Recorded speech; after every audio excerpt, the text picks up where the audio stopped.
left off on page Chavtes.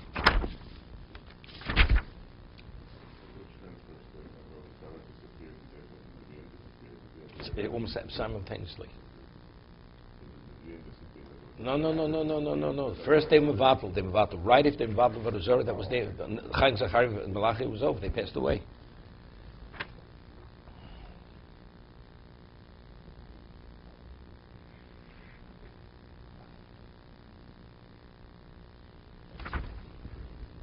Yeah, we just turned the page on Lamed. He wanted to show that Parnosa is synonymous with Chiyus, with life. Because the Torah tells us that if a Jew falters, you have an obligation to assist him financially, because it says, "V'cheyo chichin moch." Your brother should live with you. So you see, Parnosa is Chiyus, is life. You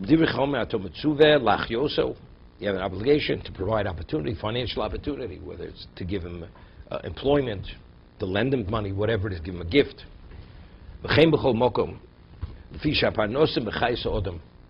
Person has parnosa, it gives the person chiyus.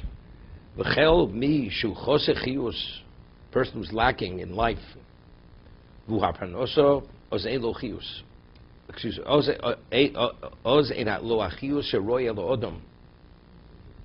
So the life he's living, like a person's suffering. This is life. Maybe chas v'sholom, death is better than what I'm going through. What a person says what he's going through. It's not living, right? But if a person has his basic needs are attended to, he's secure. The next kimo miso. The dovzem vor gamkein v'odroi b'shemaske shmol v'vatolo elaoni shu kimo miso. Person who says name Hashem in vain, he deserves poverty, which is death. Ki mivneshu maske shmo shel al dover batolo. It's mida keneged mida. As you mention Hashem's name on something which has no value, Oses hamaske botol nether. So therefore you will have no value. Why is Odni Choshev Kemes? He's not taken into consideration. Right? So it's a bittul. It's a negation of the person. He has no value anymore. He's been diminished. Moshe Hiske Hashem al dover shu botel vein lo mamish kach hu atzmo nase botel v'nedar kimo shu osev zemvur. Meaning, whatever goes around comes around. You value God like He doesn't exist, so then you don't exist. Mashachai could.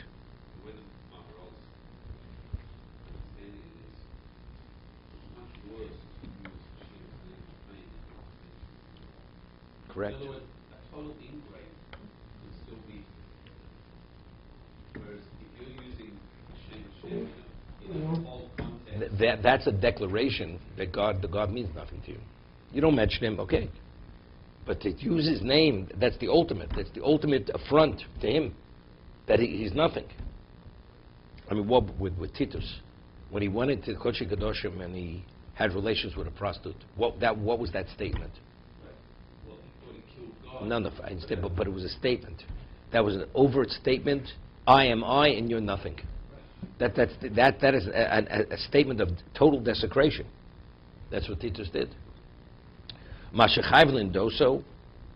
But it was not a recognition that there was a God as well. I mean, like he's doing that.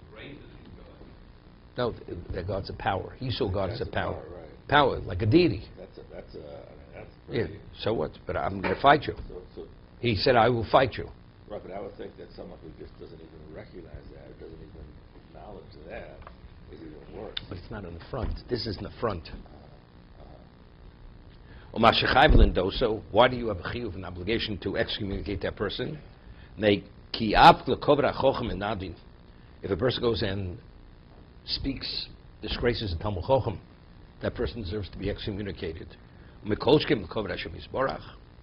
So, the Chochem, what's his value? Only because he's connected to God, because he represents Hashem. So the Hashem himself definitely deserves to be excommunicated. If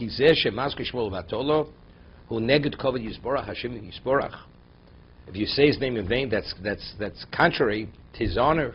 And if you did not, the person himself who heard it, he deserves to be excommunicated. Why?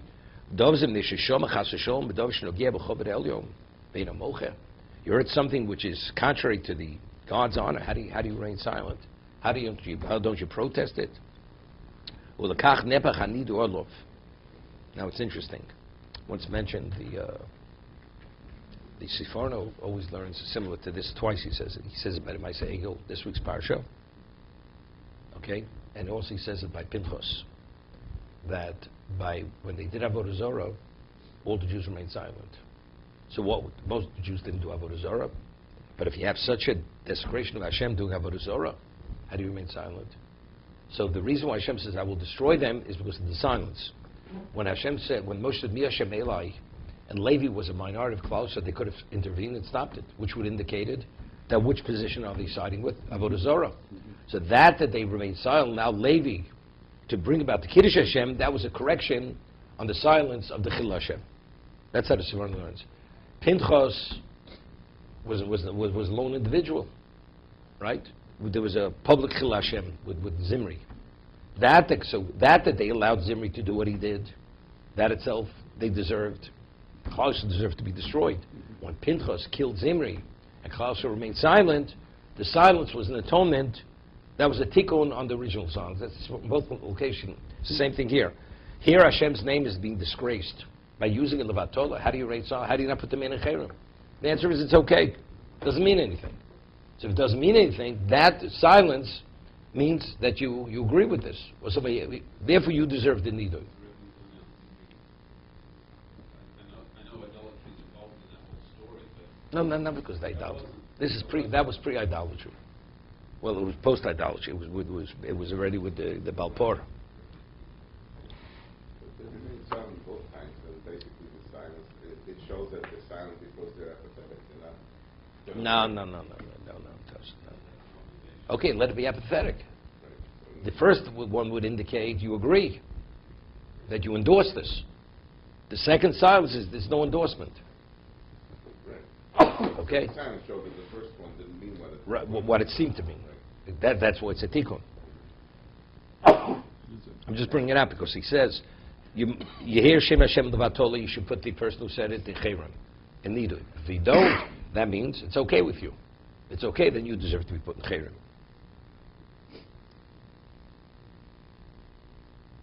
is this a problem in the major that people using Hashem's name in vain? I mean, you just don't hear it today, you know. You see, actually, curve, they say D-D. Yeah, that is. Does make a difference. Does They don't think of what they're saying. That's exactly. does make a difference. It's had an incident many years ago. Shut the recorder off.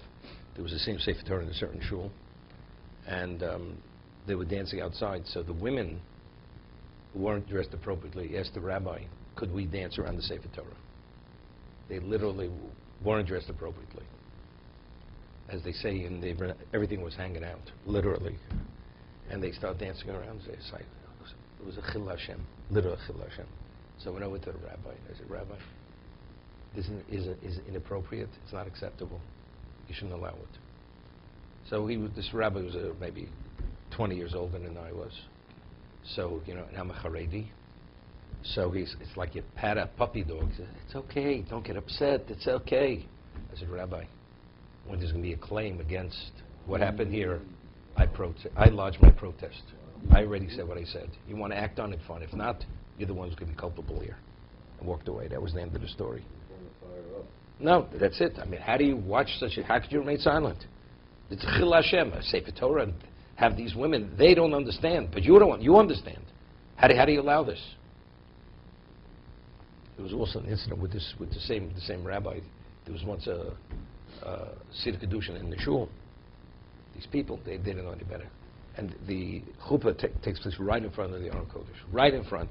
So the girl was from South America, he was from England, and he says to the rabbi, "Can I kiss my bride?" He was not more than 8 inches from the front of the Sefer Torah, from the Aron Kodesh. So this same rabbi says, "If not now, when else?" Could you understand? Right in front of the Aron Kodesh. This is appropriate. This is appropriate. Okay?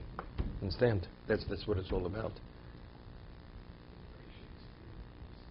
There was a story with Rebbe Chanan. He was here before the war. He saw things that is, you hear his eyes nearly popped out. He's once at a wedding, and right after the chuppah, the groom kisses the bride. So he went over to the rabbi. So what's going on over here? So he says, well, it says that the Torah ends Leini Kol Yisrael. He says, yeah, the Torah ends when it says Leini Kol. When it's Leini Kol Yisrael, that the Torah's over. It's over already. That's the report. It said. You might as well, you might close shop and go home. So there's no avodah zarah. There's no Yetzer Hara about it. At one time it says, the Gemara says in Sanhedrin, the desire for Yetzer Hara was stronger than the sexual desire. With Achav. But what is avodah zarah today, though? I mean, it's not. And, no, Avodah Zarah, all pagan, all Far Eastern religions are Avodah Zarah. Christianity is Avodah Zarah. Even though they have no power, though. You said that the power. Doesn't make it, Avodah Zarah, you believe that there's another power other than God. That's Avodah Zarah.